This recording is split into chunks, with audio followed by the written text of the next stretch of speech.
The trading deadline is usually one of the more anticipated parts of the NBA season because of the obvious part of people getting traded. And considering that it is a move that happens at the trading deadline and not a move that happens in the offseason where they have time to build chemistry between one another and the team has time to acclimate them into the system, it is a very interesting scenario to see how that player will fit in that organization. But without further ado, in this video, we are going to talk about some of the best trade deadline decisions in NBA history. Some of these I think completely go under the radar and it really affected the organization in a positive light and actually worked out for both people involved. But without further ado, let's talk about the first trade. The first trade that we have is when Mark Jackson was brought back to the Indiana Pacers in 1997.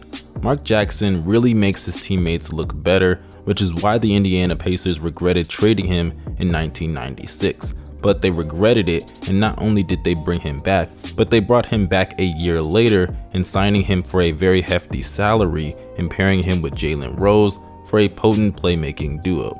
The deal did not cost the Pacers even that much, as the Nuggets even wanted to cut him before they even traded him. So honestly, the Nuggets really didn't gain much from this transaction, but considering that the Pacers went on to 2 Eastern Conference Finals, even making the NBA Finals in 2000, it really showcased the value of a midseason trade. But moving on to the next player that we have Jeff Hornacek finding his destiny in 1994 with the Utah Jazz. The Philadelphia 76ers were trying to make Jeff Hornacek a point guard and actually failed, and this is why you should go to competent organizations, and I really feel bad for players that have to be drafted in terrible scenarios. But once he failed, they eventually traded him to the Utah Jazz, and they finally made him a shooting guard and put him on the wing and paired him with John Stockton.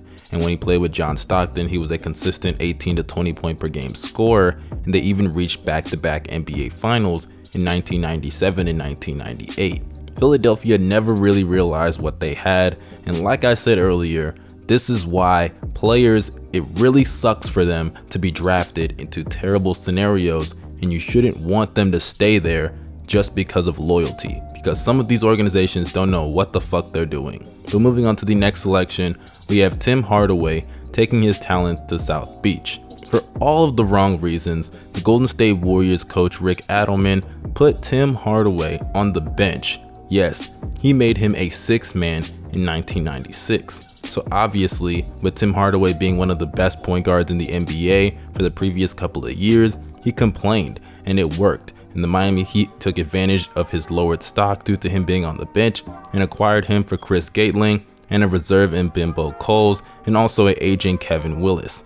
Tim Hardaway started and starred for the Miami Heat for the next 5 seasons and became a classic case on how to buy low when a player needs a change of scenery. But the next player that we have is the Supersonics and the Bucks swapping stars. Gary Payton is easily the greatest player in Supersonics history, but that wasn't really going to prevent him from chasing a ring elsewhere to end his career. So the Supersonics gave him up after 12.5 seasons, and they got back their next great player, Ray Allen. The Milwaukee Bucks didn't really need Gary Payton, but they were shedding salary, and it was clear Gary Payton was not the player that he used to be, so it became obvious that both parties needed to part ways. So getting back Ray Allen, who would go on to be a perennial all-star in the Eastern Conference, even taking them to a Eastern Conference Finals in 2001, it was a very good decision that paid off in a very hefty way.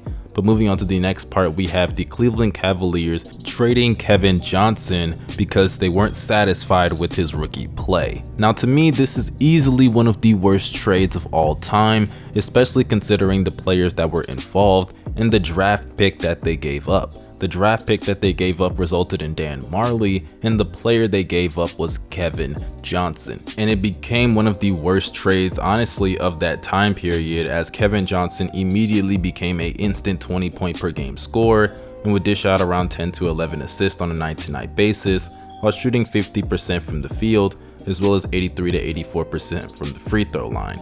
These were his prime years, by the way, and keep in mind that when he was in Phoenix, not only did him, Dan Marley, and Charles Barkley win the Western Conference, but also they went to the NBA Finals, losing to Michael Jordan and the Chicago Bulls in 1993. So yeah, safe to say that even though Larry Nance was a solid player for the Cleveland Cavaliers, a duo of Kevin Johnson and Mark Price is something that we'll just have to leave to the imagination. But moving on to the next trade that we have on this list, we have Dikembe Mutombo being moved to the Philadelphia 76ers. The Philadelphia 76ers in 2001 were a second superstar away from serious contention, but Allen Iverson liked the basketball too much to be able to get along with most superstars, so they made the move to pursue the only superstar who didn't care for offense, and that was Dikembe Mutombo. Not only did Dikembe Mutombo go on to win the Defensive Player of the Year, but he would become a key and integral piece that led to the Philadelphia 76ers reaching the NBA Finals in 2001. And for all the people that think that Allen Iverson just carried them, yes, he did carry them offensively, but with players like Eric Snow and obviously Dikembe Mutombo on the roster, they were able to handle the load on the defensive side of the ball